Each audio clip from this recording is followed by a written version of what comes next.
अरविंद केजरीवाल एक बार फिर से चूहे की तरह बिल में छिप चुके हैं। अरविंद केजरीवाल को यह डर सता रहा है कि 2024 के जो लोकसभा चुनाव का जो दौर है, उस दौरान उन्हें जेल में न ठूंस दिया जाए। उनकी जो चुनावी जर्नी है, जो चुनावी यात्रा है, वो कहीं जेल तक ही सीमित ना रह जाए। इसलिए अरविंद केजरीवाल अब बिल में छिपने का काम कर रहे हैं लगातार।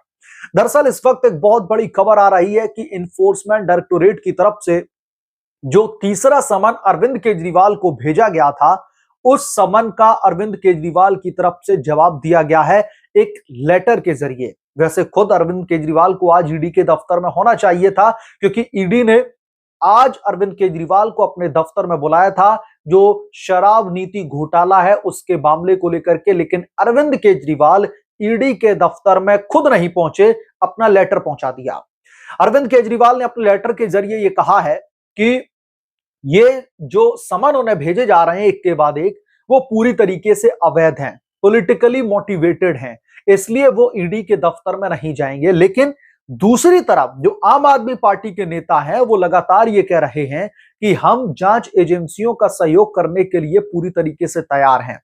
लेकिन ईडी के दफ्तर में अरविंद केजरीवाल पेश नहीं हो रहे हैं।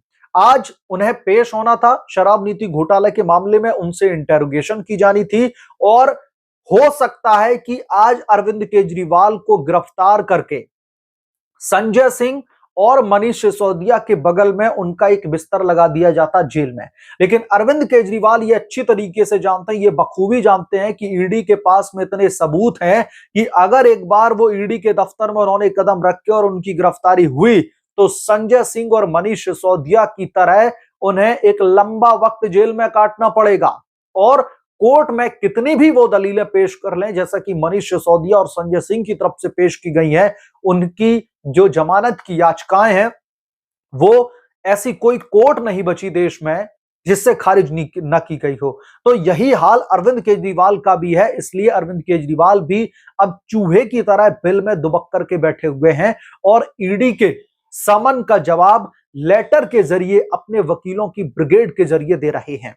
अरविंद केजरीवाल का साफ तौर पर यह कहना है कि उन्हें 2024 के लोकसभा चुनाव से रोकने की यह बहुत बड़ी साजिश है, सरकार के साथ में मिलकर के यह साजिश रची जा रही है।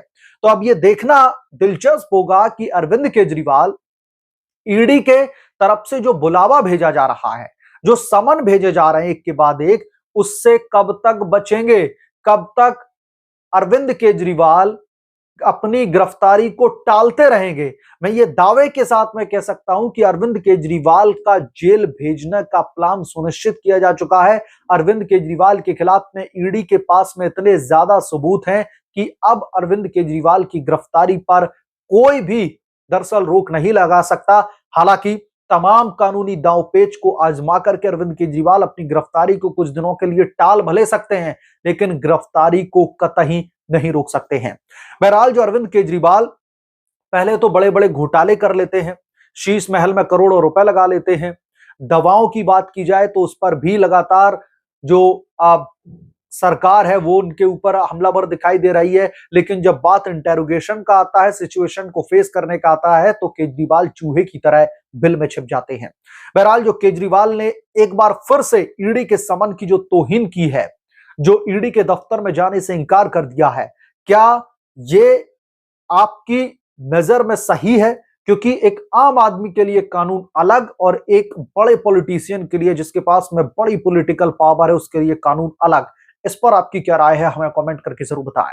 जल्द मिलूंगा किसी दूसरे बड़े अपडेट के साथ में, तब तक के लिए धन्यवाद। अगर आप लोग चैनल पर नए हैं तो प्लीज चैनल को सब्सक्राइब कर लें और साइड बने बेल आइकन को भी प्रेस कर लें, ताकि जैसे ही मैं कोई नया अपडेट लेकर के आऊं तो इसकी जानकारी सबसे पहले आपको मिलेगी।